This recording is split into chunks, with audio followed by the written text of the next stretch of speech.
राजभर में party NDA में आ गए। लेकिन इससे एक पेच भी खड़ा हो गया।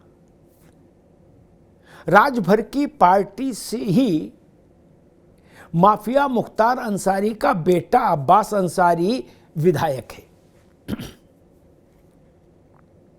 अब सवाल ये खड़ा हो रहा है कि राजभर की पार्टी एनडीए में अगर आ गई तो फिर क्या अब्बास अंसारी भी एनडीए में आ गया, या अब्बास अंसारी को माइनस करके राजभर की पार्टी एनडीए में आई है? दुविधा। लेकिन ये सवाल उत्तर प्रदेश क्या पूरे देश में तैर रहा है। भारतीय जनता पार्टी के सूत्र बता रहे हैं कि अंसारी परिवार के साथ भाजपा डायरेक्ट या इनडायरेक्ट किसी भी रूप में खड़ा होने की स्थिति को स्वीकार नहीं करेगी, न तो डायरेक्टली न इनडायरेक्टली। उसके पीछे कारण है। कारण ये कि मुख्तार अंसारी और अतीक अहमद, इन दो माफियाओं के खिलाफ जिस ढंग से योगी आदित्यनाथ की सरकार ने निर्णायक और प्रभावी अभियान चलाया और जिस तरीके से इनके साम्राज्य को नेस्तनाबूद किया, उसका जनता में एक सकारात्मक संदेश गया। भारतीय जनता पार्टी को इस बात का इल्म है कि मुख्तार और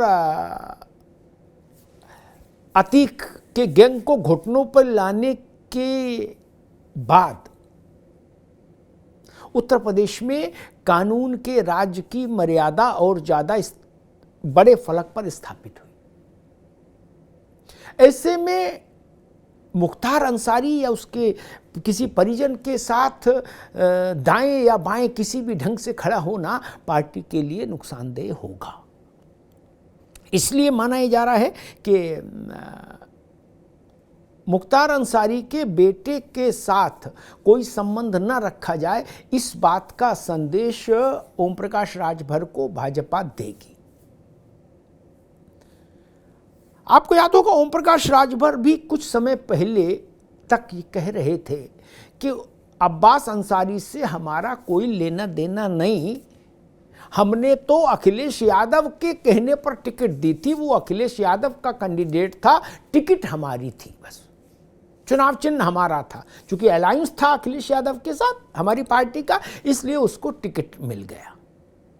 ये सफाई ओम प्रकाश राजभर अक्सर देते रहे हैं।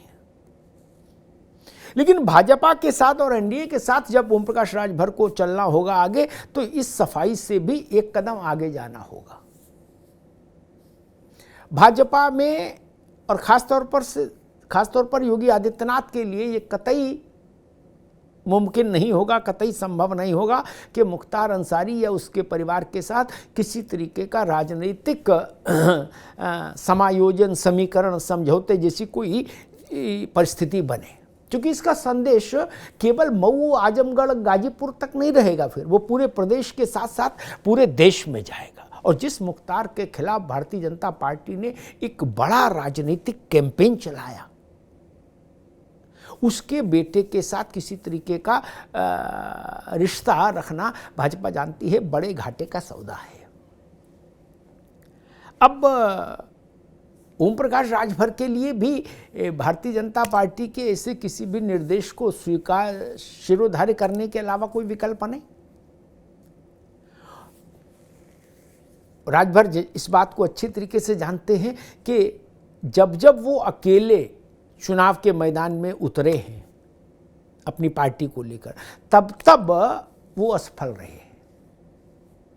उनको सफलता जीवन में दो ही बार मिली, एक बार भारतीय जनता पार्टी के साथ गठबंधन किया तब, और दूसरी बार तब जब अखिलेश यादव की पार्टी के साथ गठबंधन किया तब। अकेले किसी भी चुनाव में राजभर और राजभर की पार्टी कोई चमत्कार नहीं कर पाई, एक भी सीट नहीं जीत पाई।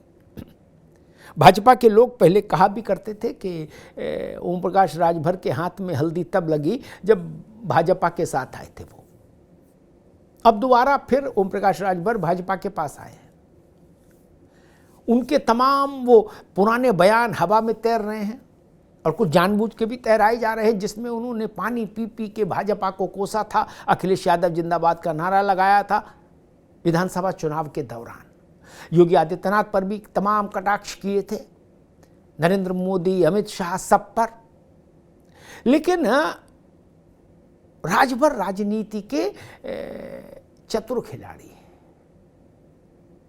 वो इस बात को जानते हैं कि चुनाव दूर हो तो चाहे जैसी कुलाटी मारते रहिए, लेकिन जब चुनाव आ जाए नजदीक तो किसी न किसी मजबूत दल को पकड़ना जरूरी है। आपको याद होगा अभी कुछ दिन पहले तक ओम प्रकाश राजभर मायावती जी को प्रधानमंत्री बनाने की मुहिम चला रहे थे और कह रहे थे सपा, बसपा, कांग्रेस, आरएलडी सब लोग एक मंच पे आ जाएं और ओम प्रकाश राजभर को भी साथ ले ले तो उत्तर प्रदेश में भारतीय जनता पार्टी को हम पराजित कर सकते हैं। ये फार्मूला इवॉल्व कर रहे थे। और आज ओम प्रकाश राजभर कह रहे हैं कि माननीय नरेंद्र मोदी जी के नेतृत्व में पिछड़ों, वंचितों, गरीबों के लिए जो लड़ाई चल रही है देश भर में, उसको मजबूत करने के लिए मैं भाजपा के साथ आ गया हूँ। तो खैर ये राजनीति है, लेकिन इस राजनीति के रंगमंच से अलग हटकर एक बड़ी स्थिति ये कि मुख्तार अंसारी के परिवार के साथ ओम प्रकाश राजभर को क्या अपना रिश्ता तोड़ना होगा? अभी तक के संकेत भाजपा के अंतःपुर के ये हैं कि हाँ, ओम प्रकाश राजभर अब यानी जब तक वो एनडीए के साथ रहेंगे, एनडीए में रहेंगे, तब तक वो उनको मुख्तार अंसारी या उसके परिवार के साथ अपने राजनीतिक रिश्तों को समाप्त करना होगा। देखते हैं आगे क्या होता है, क्योंकि राजनीति तो असंभव को संभव बनाने की कला है और ओम प्रकाश राजभर उसके बड़े खिलाड़ी भी हैं, माहिर खिलाड़ी भी हैं। धन्यवाद।